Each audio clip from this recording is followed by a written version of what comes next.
Ang niluluto ko ngayon ay minced pork with tofu. So, iginisa ko na yan. Siyempre, yung minced pork natin, may nabibili kasing na marinade na, at saka fresh. So, yung ginamit ko ay fresh. Pinagiling ko talaga dun sa nagtitinda. Mas masarap kasi yung fresh. So, binarinade ko na kanina to. As usual, yung pinang-marinade natin dito. Light sauce, mantika, asin, at saka asukal. So, yan, ginisa ko na. Medyo nagtubig. Kasi nilagyan ko ng konting chicken broth.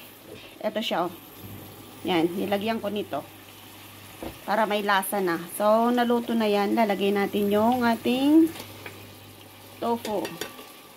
Tapos, maglalagay tayo mamaya ng pampalapot. Ayan, 2 box yung nilagay ko. So, maglalagay tayo ng pampalapot. Siyempre, yung ginamit ko na naman dito sa pampalapot.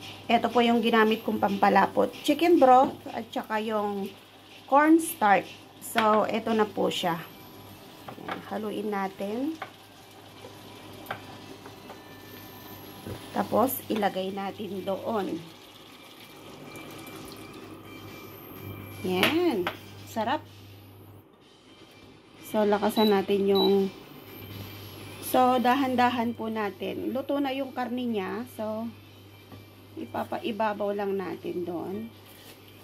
Para hindi siya madurog. Hindi naman niya madudurog kasi kalalagay lang natin. Yan.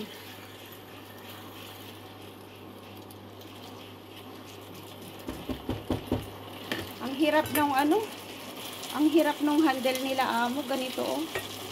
Iniipit mo pa dyan, tapos ilalak mo siya. So, ilalak mo siya. Natatanggal kasi yan.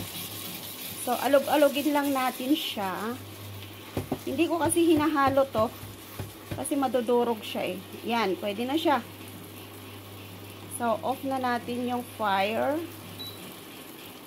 Ready na yung ating minced pork at saka tofu.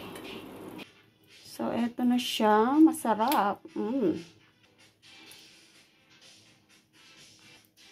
Huwag nyo siyang i-overcook.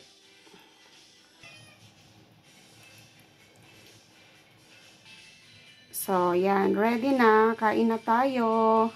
I-serve nating mainit. So, sana po nag-enjoy kayo sa aking i-share ngayon na tofu with minced pork. Sarap, oh.